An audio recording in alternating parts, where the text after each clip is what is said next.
चांदनी चौक एक पुराना शहर जिसकी एक राजनीतिक धरोहर है। देश की आज़ादी की लड़ाई यहाँ से शुरू हुई।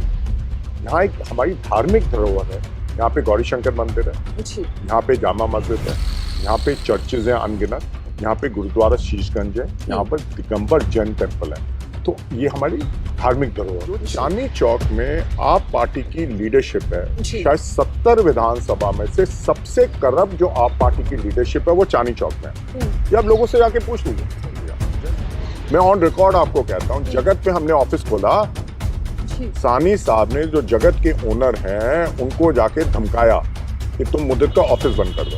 उन्होंने बंद नहीं किया। ये इतने घबराए हुए हैं, लोगों को डरा रहे, धमका रहे। ये मैं ऑन रिकॉर्ड कह रहा हूँ। कांग्रेस एक अकेली पार्टी रही है हिंदुस्तान में जिसने कभी भी बीजेपी और आरएसएस से समझौता नहीं किया। पहली चीज, फिर अपनी पुरानी हवेलियां हैं यहाँ पे। ये धार्मिक धरोहर, राजनीतिक धरोहर और ऐतिहासिक धरोहर है। लेकिन आज आप इसकी हालात देखिए क्या है। देखिए, मैं हमेशा कहता हूँ, दिल्ली देश का दिल है और दिल्ली का दिल है चांदनी चौक। उस दिल का क्या बुरा हाल कर रखा है। एक जो टू वे कम्युनिकेशन बहुत जरूरी है। ज्यादातर नेताओं को आदत क्या, आके भाषण देते हैं। अरे लोगों की सुनो तो सही, उनके दिल की तो सुनो। उनकी समस्या क्या है, जब तक आप उनसे बात नहीं करेंगे आपको समझ में नहीं आएगी। कोई विश्वास का संबंध है। तो और लोगों ने जो दुर्गति चांदनी चौक की देखी है, गंदी सड़कें, टूटी सड़कें, गंदा पानी बह रहा है, पीने का पानी नहीं आता, गंदगी हर जगह। जो बदहाली शहर की हुई है, जो एक ऐतिहासिक शहर है जैसे मैंने आपको बताया, तो लोग रो रहे हैं, उनको हमारे पे विश्वास है। नमस्कार, आप देख रहे हैं 4 PM, मैं आपके साथ नफीसा खान। देश और विदेश में सबसे प्रसिद्ध चांदनी चौक के चुनावी नतीजों पर पूरे देश की निगाहें होती हैं, क्योंकि ये माना जाता है कि न केवल दिल्ली बल्कि पूरे देश के कारोबारी व्यापारियों का ये हब है चांदनी चौक। और ऐसे में जब चांदनी चौक विधानसभा चुनाव की जो तैयारियां हैं, जो चुनावी शोर है वो तेज हो चुका है, तो ये जानना बेहद ज़रूरी है कि चांदनी चौक की सीट क्या कुछ कहती है, क्योंकि ये माना जाता है कि चांदनी चौक के जो चुनावी नतीजे होते हैं वो व्यापारियों का संदेश भी होता है। ऐसे ही बातचीत करते हैं और इस वक्त मेरे साथ मौजूद हैं कांग्रेस के प्रत्याशी मुदित अग्रवाल, जो कि पहली बार अपनी किस्मत को आजमाने जा रहे हैं। पहली बार विधानसभा का चुनाव लड़ रहे हैं। इससे पहले कांग्रेस पार्टी के नेता के तौर पर जाने जाते थे, अपनी पार्टी के लिए काम करते थे। चर्चा करते हैं और समझते हैं कि इस बार चांदनी चौक विधानसभा के समीकरण क्या बैठ रहे हैं, जहां कहा जाता था कि एक समय में ये पूरा गढ़ है कांग्रेस का, दबदबा रहता था, लेकिन 2 बारी से आम आदमी पार्टी सीट को छीन ले जाती है। चर्चा की शुरुआत करते हैं। मेरे साथ मुदित अग्रवाल जी हैं। बहुत बहुत स्वागत है सर आपका 4 PM पर। मैं अच्छी हूं सर, आप बताइए आप कैसे हैं? बिल्कुल बिल्कुल ठीक ठाक। आपकी चुनावी तैयारियां कैसी चल रही हैं, रिस्पांस कैसा मिल रहा है? और जैसा आपने कहा कि बनाएंगे नया चांदनी चौक, ये मिशन और विजन क्या है? देखिए, चुनाव की तैयारी हमारे 24 घंटे चलती रहती है क्या? देखिए, राजनीति अगर सही शब्दों में बहुत आसान चीज़ है, कोई कॉम्प्लिकेटेड चीज़ नहीं है। लोगों से मेलजोल रखो, लोगों की समस्याएं दूर करो, और ये काम आप सिर्फ इलेक्शन के समय ना करें, ये निरंतर चलते रहना चाहिए। लोगों से संवाद, लोगों से बातचीत, लोगों को जोड़ना, अपना कुंबा बड़ा करना, इसी को राजनीति कहते हैं। लोगों की समस्याएं सुनना, उनको दूर करना, ये आपका फर्ज होता है। तो अगर आप इस पैमाने पे राजनीति देखें, हमारी तो 24 घंटे चलती है। तो ये मैं कहना चाहता हूँ इसके लिए। देखिए, जहाँ तक चांदनी चौक की बात है, आपने कहा बनाएंगे नया चांदनी चौक, ये मेरा मिशन है। चांदनी चौक एक पुराना शहर जिसकी एक राजनीतिक धरोहर है। देश की आज़ादी की लड़ाई यहाँ से शुरू हुई। यहाँ एक हमारी धार्मिक धरोहर है। यहाँ पे गौरी शंकर मंदिर है, यहाँ पे जामा मस्जिद है, यहाँ पे चर्चेज हैं अनगिनत, यहाँ पे गुरुद्वारा शीशगंज है, यहाँ पर दिगंबर जैन टेम्पल है। तो ये हमारी धार्मिक धरोहर है, और ये एक ऐतिहासिक धरोहर भी है। Delhi gate, Kashmiri gate, Lahori gate, Ajmeri gate, कितनी पुरानी हवेलियां हैं यहाँ पे। ये धार्मिक धरोहर, राजनीतिक धरोहर और ऐतिहासिक धरोहर है। लेकिन आज आप इसकी हालात देखिए क्या है। देखिए, मैं हमेशा कहता हूँ, दिल्ली देश का दिल है और दिल्ली का दिल है चांदनी चौक। उस दिल का क्या बुरा हाल कर रखा है। कूड़ा हर जगह, सीवर की समस्या है, सीवर ओवरफ्लो होता है, गंदगी हर जगह, लटके हुए तार, ट्रैफिक की समस्या, पीने का पानी नहीं है लोगों के पास। ये चांदनी चौक बनाया है इन्होंने। अरे चांदनी चौक जिसको देश विदेश में लोग जानते हैं, ये तो एक टूरिस्ट हब होना चाहिए। यहाँ पे रिहायशी लोग हैं, जी रिटेल व्यापारी हैं, थोक व्यापारी हैं। इतना सारा जनसमूह यहाँ आता है, कारोबार के लिए आता है, देखने आता है। उनको क्या सुविधा दी है आपने? कुछ भी नहीं। जी रिहायशी लोग परेशान हैं, रिटेल व्यापारी परेशान है, थोक व्यापारी परेशान है। क्या ये चांदनी चौक होना चाहिए? देखिए, मेरा तो जन्म परांठे वाली गली में हुआ था। जी बिल्कुल एक पॉलिटिकल परिवार से मैं हूँ। मेरे दादाजी फ्रीडम फाइटर थे। जी। यहाँ से 8 इलेक्शन लड़े, चांदनी चौक की नुमाइंदगी की। दिल्ली के पहले डिप्टी मेयर थे। मेरे पिताजी जयप्रकाश अग्रवाल जी 10 लोकसभा के चुनाव लड़ चुके हैं, एक कॉर्पोरेशन का, चांदनी चौक का प्रतिनिधित्व किया। जी तो हमारे परिवार का ये 21वां इलेक्शन है। जब मैं छोटा था, इन चांदनी चौक की गलियों में घूमते थे, चमकती थी गलियाँ। एक वो कहते हैं रुबाब होता था चांदनी जी। चौक का, जिसको इन्होंने तहस नहस कर दिया पिछले 10 साल में। तो हमारा मिशन है, एक नया चांदनी चौक बनाएंगे जिसपे सारे चांदनी चौक वासियों को, दिल्ली वासियों को और देशवासियों को गर्व हो। जी और वो तभी हो सकता है जब चांदनी चौक वासी और हम मिल के काम करें। जी मोदी जी, मैं आगे चुनावी तौर पर चर्चा की को बढ़ाऊं आगे, उससे पहले मैं आपका एक इंटरव्यू सुन रही थी, बहुत पुराना इंटरव्यू है, जिसमें आप बता रहे हैं कि नई तरीके की सोच को लाना बेहद ज़रूरी है। आपने कहा कि नेताओं को कम भाषण देने चाहिए, जी। जनता को ज़्यादा सुनना चाहिए, बिल्कुल। खासकर युवाओं को सुनना चाहिए। तो बिल्कुल। इस बीच जब आप चुनावी मैदान में, आप कितना जनता को सुन रहे हैं और इस बार जनता की समस्याएं क्या-क्या आपके सामने आ रही हैं? देखिए, जैसे मैंने कहा, राजनीति है क्या? आप अपना कुनबा बढ़ाएं, लोगों से बातचीत करें। बातचीत का मतलब एक जो टू वे कम्युनिकेशन बहुत जरूरी है। ज्यादातर नेताओं को आदत क्या, आके भाषण देते हैं। जी अरे लोगों की सुनो तो सही, उनके दिल की तो सुनो। उनकी समस्या क्या है, जब तक आप उनसे बात नहीं करेंगे आपको समझ में नहीं आएगी। मेरा तो काम है ना, अगर आपके जी। जहन में कोई सवाल है, कोई समस्या है, उनको सुनना। अगर आप मेरे से कोई सवाल पूछना चाहती है, मेरा पहला धर्म है आपके उस सवाल का जवाब दें। जी लेकिन लोग ये करते नहीं है। मैंने ये बोला था उस इंटरव्यू में, एक फैशन बन गया, स्टेज लगा दिया, नेता आता है, हार पहनता है और भाषण देता है। अरे लोगों से कनेक्ट कर।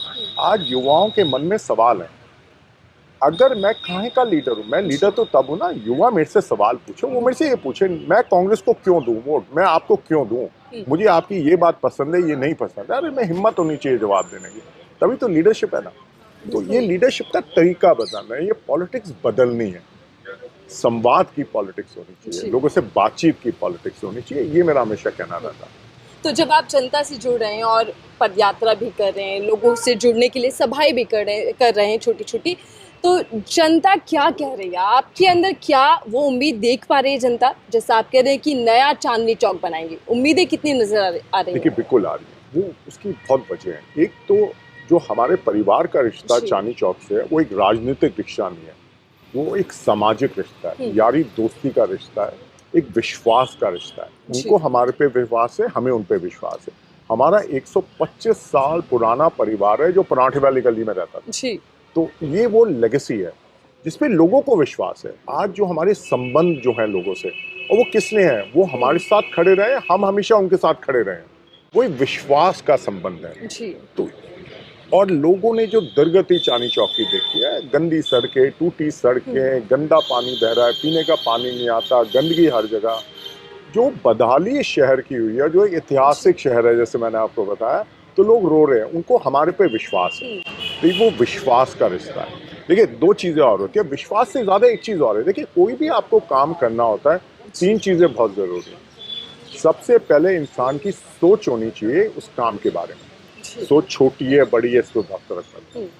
दूसरा, फिर एक दृढ़ता होनी चाहिए, हाँ मुझे ये करना है। सिर्फ सोच से काम नहीं करना, फिर तो वो कहते हैं ना, ख्याली किले बना लो, जी, क्या फायदा। ख्याली सोच, पुलाव तो बनती ही रहती है। राइट, सो सोच, जी। फिर दृढ़ता, हाँ मैंने करना है, इच्छा शक्ति होनी चाहिए।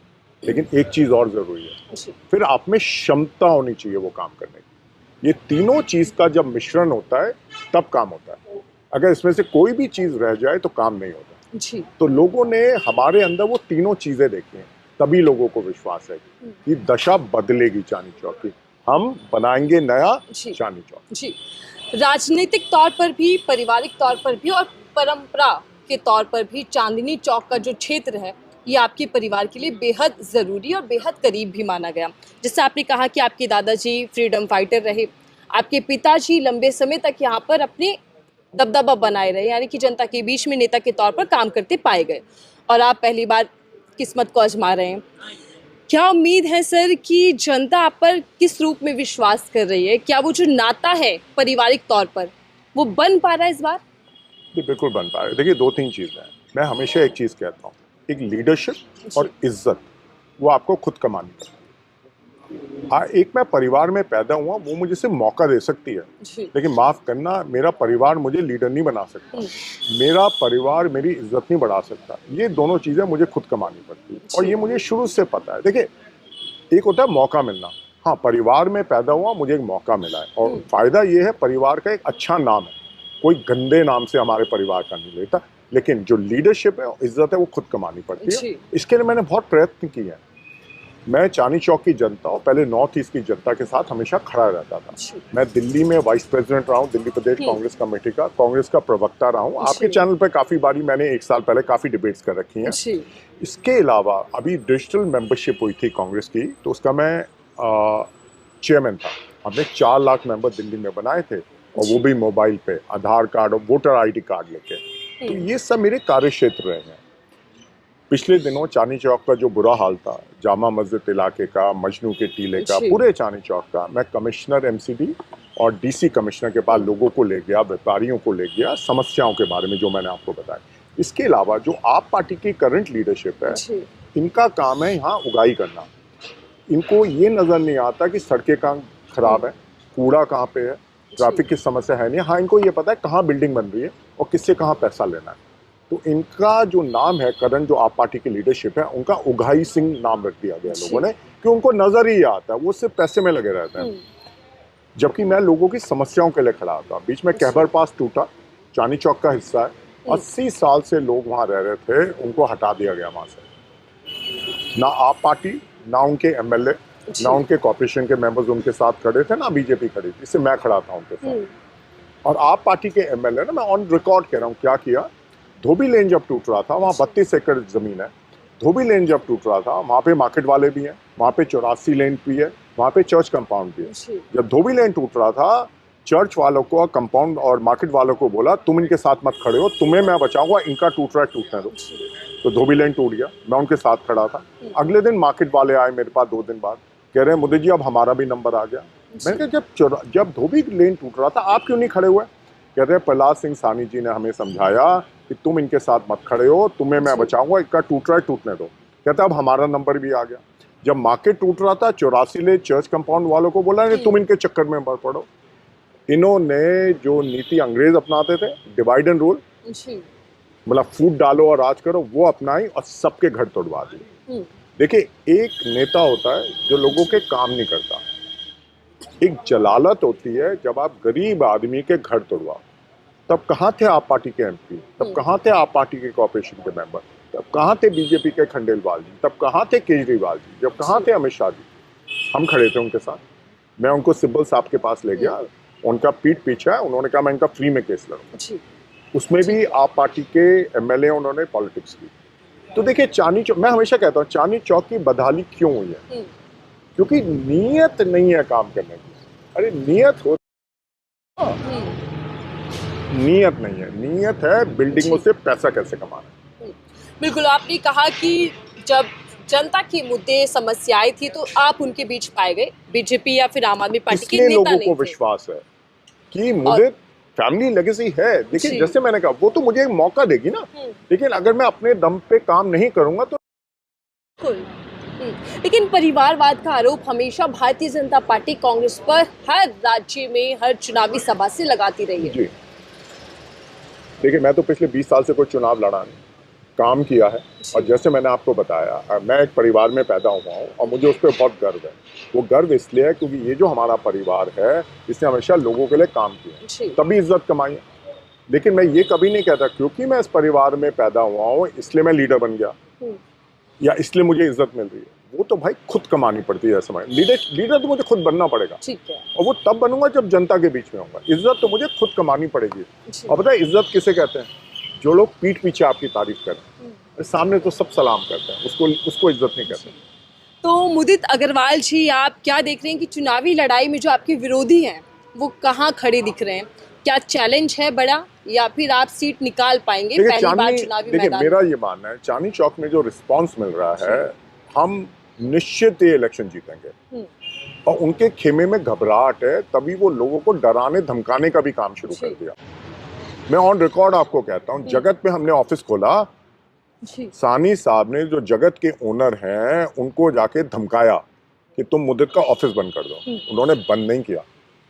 ये इतने घबराए हुए हैं, लोगों को डरा रहे धमका रहे हैं। ये मैं ऑन रिकॉर्ड कह रहा हूँ। कितने अनगिनत लोगों को इन्होंने फोन किया, इनका काम मत कोई ना करो, तेरी बिल्डिंग गिरवा दूंगा, तेरा ये कर दूंगा। ये ओपनली कह रहे हैं और मैं ओपनली कैमरे में कह रहा हूँ। जी, तो क्या आम आदमी पार्टी के नेता गुंडागर्दी पर उतर चुके हैं? देखिए, क्योंकि अभी तो यार बीजेपी पर लगता था कि बीजेपी के नेता गुंडागर्दी करते हैं।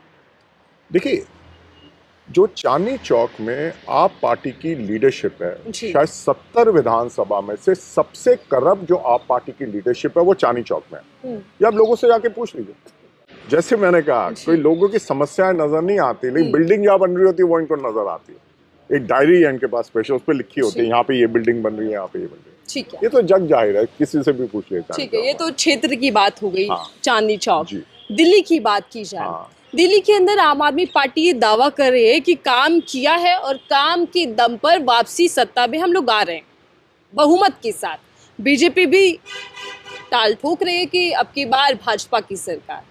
कांग्रेस इस लड़ाई में कितनी मजबूत है? और राहुल गांधी जब चुनावी आगाज कर देते हैं और सीधा अडानी अंबानी के नाम पर पीएम मोदी को घेरते हैं और ये कहते हैं कि मोदी और सीएम केजरीवाल, पूर्व सीएम, एक ही पहलू के दो सिक्के हैं, एक ही सिक्के के दो पहलू कह लीजिए, एक पहलू के दो सिक्के कह लीजिएगा। क्या केजरीवाल और मोदी एक ही राजनीति की ओर बढ़ रहे हैं? देखिए, पहली बात, अगर केजरीवाल जी ये कह रहे हैं कि वो सत्ता में आ रहे हैं तो इतना घबरा क्यों रहे हैं कांग्रेस से?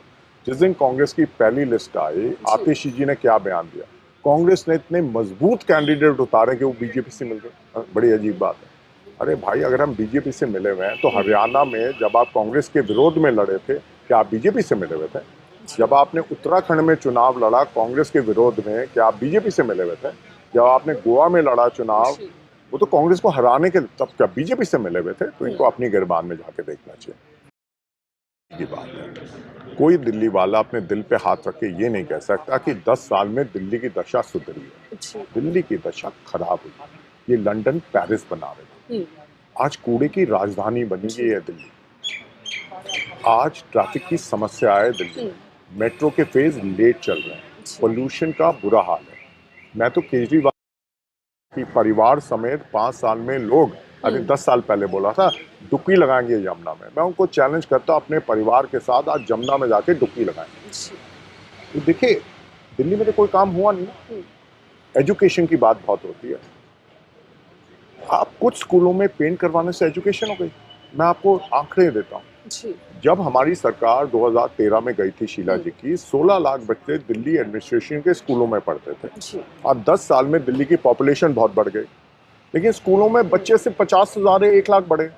अगर इतनी अच्छी एजुकेशन होती, क्लासरूम बढ़ाते, तो भाई 16 की जगह 32 लाख लोग पढ़ने चाहिए था ना बच्चे दिल्ली एडमिनिस्ट्रेशन स्कूल में। वो क्यों नहीं हुआ? आप टॉयलेट बनाते हैं, उसको कहते हैं कि ये क्लासरूम है। मैंने 50,000 क्लासरूम बना दिए, तो भाई बच्चा कहाँ है? उतने ही लोग हैं, 16-17 लाख पढ़ते हैं जो 10 साल पहले थे। करप्शन का बुरा हाल है, 30% स्कूल वाइस प्रिंसिपल और प्रिंसिपल के बिना चल रहे हैं। अगर आपकी सोच होती, एजुकेशन की सबसे बड़ी दिक्कत क्या है दिल्ली में? क्वालिटी टीचिंग पहली, और टीचर वैकेंसी जो 40% है, आपने उसको दूर करने के लिए क्या किया? कुछ नहीं। अगर मैं सीएम होता ना दिल्ली का, एक छोटा सा काम करता। आईटी क्रांति तो कांग्रेस लाई थी। हर दिल्ली सरकार के स्कूल में एक ब्लैक बोर्ड होता है, उसके साथ एक डिजिटल बोर्ड होता है। उस डिजिटल बोर्ड में ऑनलाइन क्लासेस चलती, जो हमारी टीचर की कहीं ना कहीं गुणवत्ता में कमी है या टीचर जहाँ कम है, अरे ऑनलाइन क्लासेस के थ्रू बच्चे को तो पढ़ा सकते थे। क्या वो हुआ है? तो माफ करना, इन्होंने किसी क्षेत्र में काम नहीं किया। हाँ, एक क्षेत्र में काम जरूर किया। चांदनी चौक आप जाते हैं, बुरा हाल है जो रीडेवलपमेंट हुई थी, लेकिन फोटोशॉप इमेजेस जो आती हैं एड में, वो बड़ी अच्छी लगती है। इन्होंने ये काम बहुत अच्छा किया। दिल्ली मॉडल पे देखिए, आम आदमी पार्टी पूरा प्रचार प्रसार कर रही है। थोड़ा सा आप चलते हुए बात कर लेते हैं उदित जी। वो मॉडल कौन सा है ये तो बताइए। हाँ, दिल्ली मॉडल की बात करते हैं। आपने आम आदमी पार्टी और बीजेपी को लेकर बातचीत की। बीजेपी और कांग्रेस पार्टी में पर्दे के पीछे गठजोड़ है, ये आरोप केजरीवाल ने लगाया कि अंदर खाने जो पर्दा पीछे पीछे चलता था वो अब जनता के सामने आने लग गया है। कांग्रेस एक अकेली पार्टी रही है हिंदुस्तान में जी। जिसने कभी भी बीजेपी और आरएसएस से समझौता नहीं किया। पहली चीज, जब अन्ना आंदोलन हुआ था केजरीवाल जी उसको लीड कर रहे थे, जी। उसके अंदर सबसे ज्यादा सपोर्ट अगर उन्होंने किसी की ली थी आरएसएस की ली थी। यही है जिनकी वेबसाइट पे एक बार ही आया था जी। Kejriwal for CM Modi for PM. ये किसमें आया था? आप पार्टी की वेबसाइट पे आया था। आज ये हमें सर्टिफिकेट देंगे? कांग्रेस है जिसका इतिहास रहा है, महात्मा गांधी जी, जवाहरलाल नेहरू जी, इंदिरा गांधी जी, राजीव गांधी जी, जिन्होंने हमेशा संघ और बीजेपी की आइडियोलॉजी के विरोध लड़े। हम इनसे सर्टिफिकेट की जरूरत नहीं है, इनको अपने गिरबान में झांक के देखने की जरूरत है। उत्तराखंड में ये इलेक्शन लड़े, बीजेपी की सपोर्ट कर रहे थे ना, कांग्रेस के विरोध में लड़े थे। गोवा में, हरियाणा में क्यों लड़े ये कांग्रेस के विरोध में? आज ये घबरा क्यों रहे हैं? क्योंकि इनकी जमीन खिसक रही है, बीजेपी की जमीन खिसक रही है और लोग कांग्रेस की तरफ देख रहे हैं। जी। जो कांग्रेस ने, देखिए जब देश आजाद हुआ था 1947 में, 1947 में, हाँ। उसके बाद दिल्ली का जो विकास है वो कांग्रेस की सरकारों ने किया है और कांग्रेस के लीडर्स ने किया है। चाहे हम निगम में आए हों, चाहे मेट्रोपॉलिटन काउंसिल होती थी पहले, आपको अगर याद होगा, असेंबली से पहले 93 में असेंबली बनी थी, उससे पहले कांग्रेस ने विकास किया, कांग्रेस के लीडर्स ने विकास किया। शीला जी ने भी विकास किया क्योंकि वो कांग्रेस की लीडर थी। कांग्रेस की सोच क्या है? हम लोगों को बांटते नहीं, हमारा सिर्फ एक ध्येय रहता है, विकास, विकास और विकास। देश का विकास, दिल्ली शहर का विकास और दिल्ली में जो लोग रह रहे हैं उनका विकास। तो लोग ये जानते हैं, ये घबरा रहे हैं। आपने 93 का जिक्र किया। हाँ। 1993 के बाद भारतीय जनता पार्टी यहाँ पर खाता भी नहीं खोल पाई, कभी जीत दर्ज नहीं करा पाई। इस बार क्या लग रहा है कि बीजेपी की मुश्किलें कितनी हैं, कितनी चुनौतियां यहाँ पर रहने वाली हैं? बीजेपी जिस नीति पर चल रही, क्या दिल्ली हासिल कर पाएगी? नहीं, बिल्कुल ना दिल्ली बीजेपी हासिल कर पाएगी ना आम आदमी पार्टी हासिल कर पाएगी, क्योंकि लोगों ने दोनों का आचरण देखा। देखिए दिल्ली एक ऐसा शहर है जहाँ पे सेंटर का भी काफी कंट्रोल आता है। यहाँ पे डीडीए भी है, यहाँ पे एमसीडी भी है और यहाँ पे दिल्ली एडमिनिस्ट्रेशन। ना बीजेपी ने दिल्ली के लिए काम किया ना केजरीवाल जी। कम से कम एक काम करते, अगर आपकी कितनी भी राजनीतिक लड़ाई थी, जनता के लिए कुछ मुद्दों पे तो साथ में आके काम करते। लेकिन यहाँ पे चक्कर क्या है, दोनों ये लगे हुए भाई वो गलत है वो गलत है।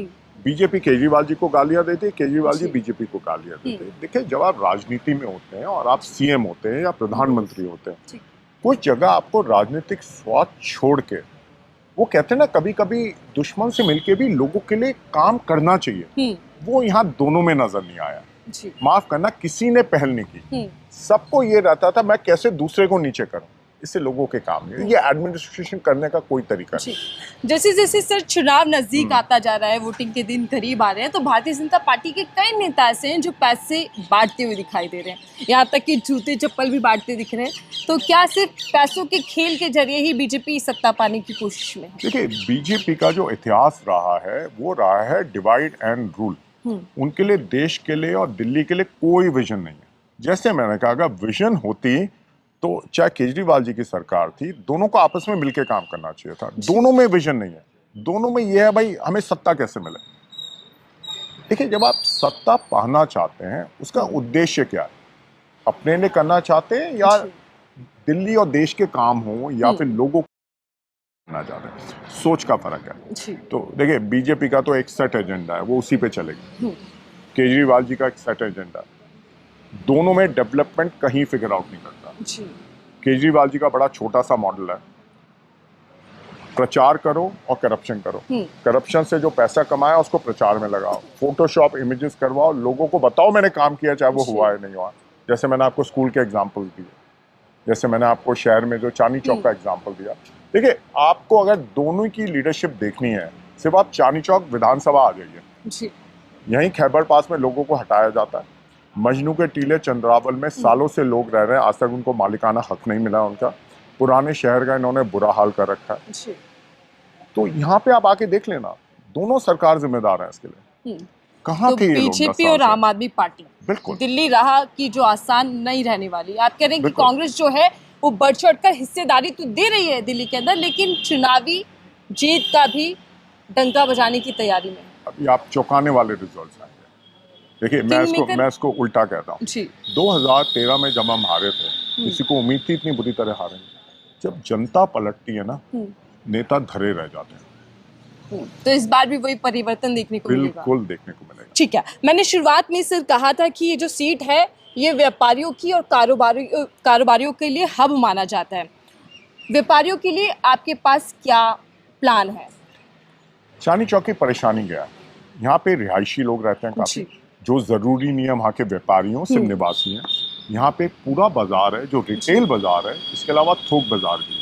ये तीनों अलग अलग चीज़ें। कोई भी आप रीडेवलपमेंट करें, जैसे मैंने कहा ना, सोच होनी चाहिए। जब आपने रीडेवलपमेंट सोचा था, क्या आपने इन लोगों की भागीदारी में इनसे बात की थी? किसी से बात नहीं की। तो समस्या वहीं की वहीं है, सबकी अलग अलग समस्याएं हैं।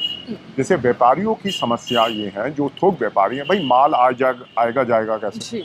अब उसकी आपने व्यवस्था की नहीं तो ट्रैफिक जाम लग गए सारे, वो भी परेशान। रिटेल व्यापारी इसलिए परेशान क्योंकि चांदनी चौक का बुरा हाल कर रखा है, ज्यादा टूरिस्ट आना नहीं चाहते वहां पे, तो रिटेल व्यापारी परेशान। जो निवासी है वो इसलिए परेशान क्योंकि ट्रैफिक जाम सारे में लगता है और एरिया का बुरा हाल कर रखा है, तो तीनों ही परेशान है। तो भाई आप सबको टेबल पे बिठाओ और सबकी समस्या समझो। यहाँ पे क्षमता काम में आती है। जैसे मैंने आपको बोला, सोच, दृढ़ता और क्षमता तीनों ही नहीं है इनके अंदर, तो काम कैसे होगा? ठीक है मोदी जी, वापस से आपके सीट पर आ जाते हैं और मैं 3 सवाल बेहद छोटे लेने वाली हूँ। उस पर छोटा ही आंसर आपका चाहूंगी कि आपके जहन में पहली चीज क्या आती है पीएम मोदी को लेकर? अथॉरिटेरियन, मतलब वो चाहते हैं देश वैसे चले जैसे वो चाहते हैं। डेमोक्रेसी में ये नहीं होता। डेमोक्रेसी में आपको सबको साथ लेके चलना पड़ता है। जो आपका विरोधी भी होता है ना, उससे बातचीत करनी है। ये डिक्टेटरशिप नहीं है। तो मुझे ये लगता है जो पहला शब्द मेरे मन में आता है, वो बहुत ही अथॉरिटेरियन लीडर हैं। वो ये चाहते हैं जो मैं चाहूँ वो सब करें। ये डेमोक्रेसी नहीं होती। अरविंद केजरीवाल बेवकूफ बनाते हैं लोगों को। जो वो कहते हैं वो है नहीं। ये मेरा मतलब, वो जो दिखाते हैं, जैसे मैं गाड़ी नहीं लूंगा, बंगला नहीं लूंगा, मैं तब भी अपने दोस्तों को कहता था, मतलब मैं कहता था, एक आदमी आया, वो कहता था अगर मैं चीफ मिनिस्टर बनूंगा, मैं ऑफिस नहीं लूंगा, मैं एसी नहीं लगाऊंगा, मैं बंगला नहीं लूंगा, मैं गाड़ी नहीं लूंगा। मैंने कहा चलो नहीं लेगा तो जो ऑफिस है, क्या सड़क पे बैठ के काम करेंगे? गाड़ी नहीं लेंगे तो कहीं फंक्शन में जाकर पैदल जाएंगे या रिक्शा लेंगे, ऑटो लेंगे, कैसे लेंगे? मैं ये कहता, जो आदमी इतनी बड़ी बड़ी बातें करता, सिक्योरिटी नहीं लूंगा, मैंने कहा नहीं, सिक्योरिटी आदमी को नहीं मिल रही, उस सीट को मिलती है। आज अगर हमारे देश के प्रधानमंत्री और चीफ मिनिस्टर को सिक्योरिटी मिलती है, मेरे को उसमें कोई हर्ज नहीं है। उनको फैसिलिटीज लें, पूरी लें, लेकिन फिर जनता के काम करें। जो इतनी बड़ी बड़ी बातें करता है ना, इसका मतलब है वो आपको बेवकूफ बना रहा है। तो मैं उनके बारे में कहता हूँ। राहुल गांधी आपके नेता हैं, स्वच्छ इंसान, सीधे इंसान, जिनका दिल बहुत बड़ा है, जिन पे आप कुछ भी वो कहें उस पर विश्वास कर सकते हैं, विश्वास लायक आदमी। ठीक है, आखिरी सवाल जो बेहद ज़रूरी है, ये सीट आपके लिए, जैसा बोला मैंने कि पारिवारिक सीट रही है, नाता बेहद पुराना रहा है, तो क्या मुदित अग्रवाल अपने पिताजी, अपने दादाजी की विरासत को बचा पाएंगे? देखिए, विरासत बचाना किसे कहते हैं, इसको समझने की ज़रूरत है। हमारी जो विरासत है वो एक विश्वास की विरासत है। देखिए, वो राजनीतिक होगी, लेकिन वो सिर्फ राजनीतिक नहीं है, वो एक सामाजिक विरासत है, एक विश्वास की विरासत है। उसके अंदर लोगों को क्या करना है कि आप उनके लिए खड़े रहते हो, नहीं रहते हो, आप उनको लीडरशिप दे पाते हो, नहीं पाते हो, क्या आप उनसे इज्जत कमा पाते हो, नहीं कमा पाते हो, क्या जो विश्वास वो आप पे कर रहे हैं, क्या वो विश्वास को आप उस पे खड़े उतरोगे, नहीं उतरोगे? मैं इसको विरासत कहता हूँ। देखिए, बहुत ये सोच का फर्क है। मेरा सोच ये नहीं रहता क्योंकि मैं जीतूंगा तभी विरासत कायम रहेगी या हारूंगा तो खत्म हो जाएगी। विश्वास की विरासत है, राजनीतिक नहीं है। लोग यहाँ पे गलती करते हैं, ये मेरा मानना है। ये इलेक्शन हम 100% जीतेंगे। वो किस लिए जीतेंगे? क्योंकि हमारी जो विरासत है, राजनीतिक के अलावा सामाजिक और विश्वास वाली विरासत है, वो हमेशा कायम रहेगी। संविधान के मुद्दे पर आप चोट दे पाएंगे बीजेपी और आम आदमी पार्टी को? देखिए, संविधान हमारा BR अम्बेडकर जी ने बनाया था। बीजेपी तो संविधान में विश्वास ही नहीं रखती। बीजेपी की तो RSS की नीति जग जाहिर है, ना वो रिजर्वेशन पे विश्वास रखते हैं, ना वो संविधान पे। वो तो संविधान को बदलना चाहते हैं। केजरीवाल जी का भी आपने वीडियो देखा कि भाई जिसको एक बार ही मिल गए दोबारा नहीं मिलनी चाहिए, वो पीछे खड़ा रहना चाहिए। देखिए, जैसे मैंने कहा, मोदी जी एक अथॉरिटेरियन है, केजरीवाल जी लोगों को वो बेवकूफ बनाने में एक्सपर्ट है, तो उन पे विश्वास नहीं किया जा सकता। देश के संविधान को बचाने का भी विश्वास नहीं किया जा सकता। वो जब मौका मिलेगा अपने फायदे के लिए उसको खत्म कर दें। ठीक है, धन्यवाद सर, हमें समय देने के लिए, धन्यवाद। हमसे चर्चा करने के लिए, बताने के लिए कि चांदनी चौक के लिए आपके पास क्या मिशन है, क्या प्लान है। बहरहाल दिल्ली की सियासी गर्माहट तो बढ़ रही है और दावे और वादों के बीच में जनता भी अपने मुद्दों को लेकर तैयार है, लेकिन इन नेताओं के भाषणों पर और नेताओं के वादों पर जनता कितना विश्वास करती है, देखना होगा कि आखिर चांदनी चौक पर जब त्रिकोणीय लड़ाई देखी जा रही है, फिर ये कह सकते हैं सिर्फ आम आदमी पार्टी वर्सेस कांग्रेस, क्योंकि बीजेपी ना तो लड़ाई में 1993 के बाद कभी दिखाई दी और ना ही इस बार चर्चाओं में। तो देखते हैं कि दिल्ली में जनता क्या फैसला सुनाती है और नेताओं के भाषण और वादों पर कितना विश्वास करते हैं। दिल्ली किसकी होती है, इसका इंतजार करना होगा कि 5 फरवरी को दिल्ली की सत्ता किसके हाथ लगती है। देखते रहिए 4PM, मैं थी आपके साथ नफीसा खान।